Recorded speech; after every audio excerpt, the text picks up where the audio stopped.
Sticker o sticker ni mo. Ini po yung sticker kong kulit eh. Ano tawag nito yan? Ang tara, ano yung sticker? Nagyapon ko. Mauro eh. Orman. Maura? Salamat. Yan ito sa boy. Sige, bye. Okay. Ayan, good morning mga kapobre adventurista.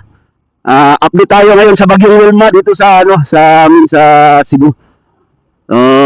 Titingnan natin yung mga kalsada kasi dinideklara ngayon na walang face to face na classes sa lahat ng antas, ma-public at ma-private.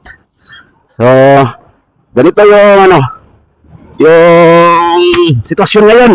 Medyo hindi siya matraffic. Hindi gaano karami yung mga sasakyan. Ito tayo sa Paseo Arsinas ng Banawa. Ito yung Duterte Street. So ito yung Duterte Street.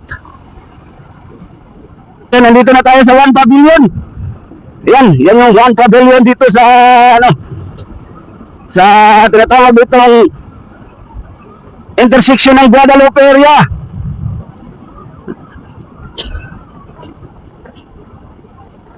Malapit na rin tayo mga kapobre adventurista sa Capitol Building.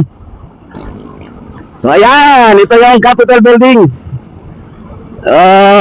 Maganda. Pero mamaya hapon, try natin, subukan natin dumaan dito.